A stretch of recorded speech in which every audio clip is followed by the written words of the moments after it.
एक नाम भी फाइनल कर दिया जाएगा, लेकिन इसमें जो बड़े नाम है, इसमें कुछ पूर्व सांसदों को भी इस बार विधानसभा चुनाव में उतारा गया है। जहां आप प्रद्युत बोरदोलोई की बात कर रहे हैं, बिल्कुल एक दिन पहले ही इन्होंने बीजेपी ज्वाइन की थी और उससे पहले उन्होंने कांग्रेस का दामन छोड़ा था। और आज उनका जब लिस्ट में नाम आया तो कल ही जैसे न्यूज 18 इंडिया पर हमने खबर चला दी थी कि वो दिसपुर से चुनाव लड़ेंगे, और वो खबर बिल्कुल उस पर मोहर लग चुकी है कि दिसपुर से उनको टिकट मिल चुका है। ऐसे ही असम कांग्रेस की भूपेन्द्र कुमार बोरा, वो भी इसमें बीजेपी से चुनाव लड़ रहे हैं, कांग्रेस के चीफ रह चुके हैं असम के, और वो भीपुरिया से चुनाव लड़ेंगे। और इसके अलावा जो पूर्व सांसद है रामेश्वर तेली हैं, पल्लव लोचन दास हैं, राजदीप गौड़ हैं, इनको भी इस लिस्ट में जगह दी गई है।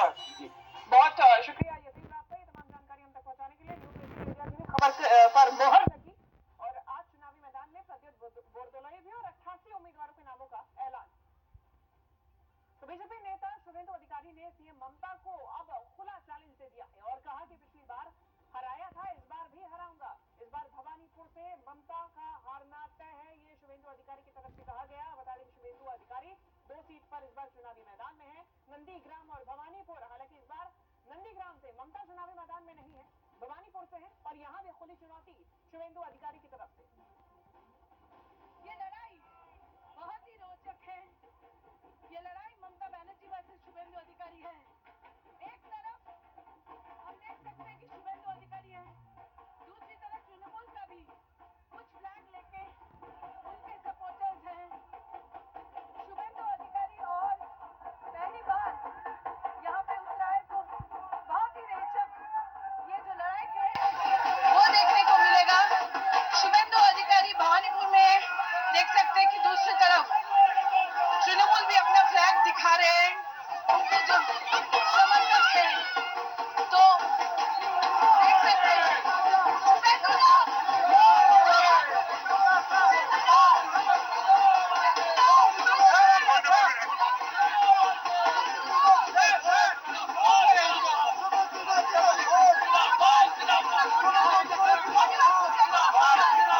Mamta Banerjee must defeat more than 30,000 votes here.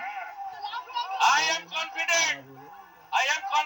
Everybody saying Jai Shri Ram. Everybody chanting Jai Shri Ram.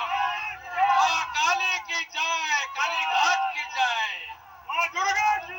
Mamata Banerjee को खुश करने का मंत्र बंगाल को बर्बाद करने वाला है सरकार है, टीएमसी सरकार है, उनका मुखिया ममता बनर्जी है। उनको उखाड़ फेंकने का काम जनता करेगा, पूरा राज्य में करेगा और ये धरती में भी होगा।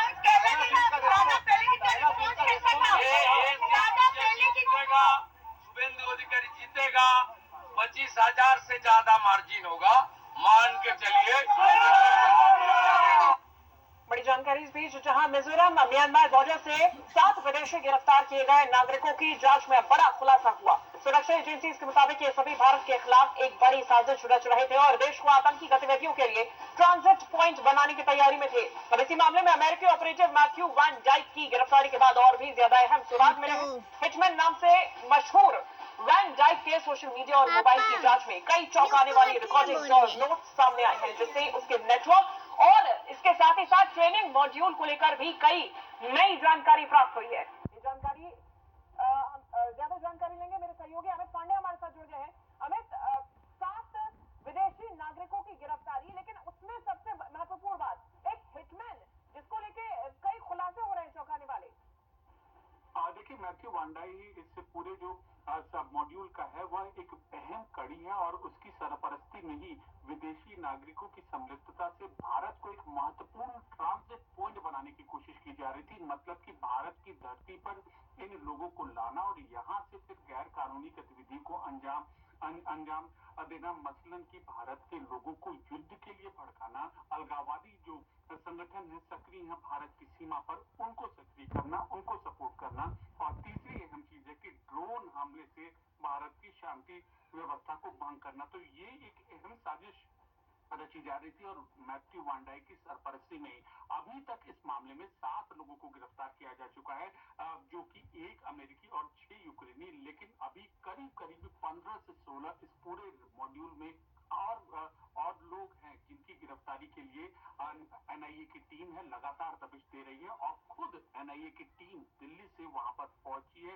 और अब जो मुख्य फोकस है इन 7 लोगों की गिरफ्तारी के बाद स्लीपर सेल और इस मॉड्यूल के अन्य जो बचे सदस्य हैं उनको गिरफ्तारी करना और एनआईए की टीम लगातार दबिश और छापेमारी कर रही है महत्वपूर्ण और संवेदनशील जगहों पर। और पे हमें तो और ये भी जानना और भी ज्यादा जरूरी हो जाता है कि भारत ट्रांजिट पॉइंट तो फिर निशाना आखिर कौन कौन से देश। बहुत शुक्रिया आपका फिलहाल हमें तमाम जानकारी हम तक पहुंचाने के लिए। इस बीच राष्ट्रपति द्रौपदी मुर्मू नवरात्रि के पहले दिन अयोध्या के राम मंदिर पहुंची। उन्होंने रामलला के दर्शन किए। दूसरे छोर पर बनी राम दरबार में श्री राम यंत्र की स्थापना की। उन्होंने राम मंदिर परिसर को भी देखा। पीएम योगी ने राष्ट्रपति को मंदिर निर्माण से जुड़े कार्यों के दौरान जानकारी दी। रामलला की प्राण प्रतिष्ठा के बाद राष्ट्रपति का ये दूसरा अयोध्या दौरा है।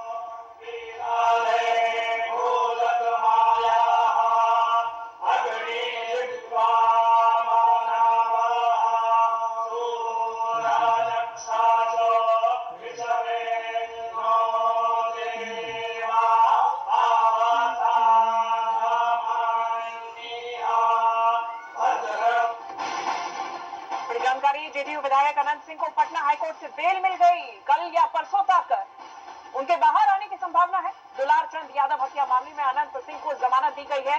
बता दें कि बिहार में विधानसभा चुनाव से पहले दुलार चंद यादव की हत्या हुई थी, जिस मामले में मुख्य आरोपी अनंत सिंह को बनाया गया था और जेल में भेजा गया था, पूछताछ की गई थी। लेकिन अब बड़ी राहत अनंत सिंह को हाईकोर्ट से उन्हें बेल मिली। कल या परसों वो जेल से बाहर आ सकते हैं, ये संभावना जताई जा रही है। दुलार चंद यादव हत्या मामले में अनंत सिंह को जमानत दे दी गई। हाईकोर्ट की तरफ से उन्हें जमानत दी गई है। यह पूरा मामला आपको याद दिला दे, बिहार चुनाव से ठीक पहले दुलार चंद यादव की सरेआम हत्या की गई थी गोली मारकर, जिसमें अनंत सिंह का नाम सामने लाया गया था। हम ज्यादा जानकारी लेंगे। चंद्रमोहन मेरे सहयोगी हमारे साथ जुड़ गए हैं। चंद्रमोहन, बड़ी राहत अनंत सिंह को। बिल्कुल, देखिए मोकामा से जेडीयू के विधायक हैं अनंत सिंह और चुनाव के दौरान इनके ऊपर दुलारचंद यादव का हत्या का आरोप लगा था और उसी मामले में ये जेल में बंद थे। इससे पहले पीएमएलए कोर्ट में मूव किए थे, जहां से बेल रिजेक्ट हो गया था, लेकिन पटना हाई कोर्ट से अभी इनको जमानत मिल गई है और हो सकता है कि कल या शनिवार को जेल से बाहर आ जाए, जिसको लेकर इनका समर्थक जो है उनमें काफी खुशी है। जब चुनाव चल रहा था उसी दौरान इनके ऊपर इन्हीं के एक विरोधी पार्टी के ओर से एक युवक खड़ा थे वहां पर और उन्हीं के चाचा, मुंह बोले चाचा थे दुलारचंद यादव, और उनकी हत्या की गई थी, जिसको लेकर अनंत सिंह की गिरफ्तारी हुई थी और उसके बाद अभी ये जेल में बंद थे। बिल्कुल, और अब राहत बड़ी हाईकोर्ट से उनको मिल गई है। बहुत शुक्रिया चंद्रमोहन, ये तमाम जानकारी हम तक पहुंचाने के लिए।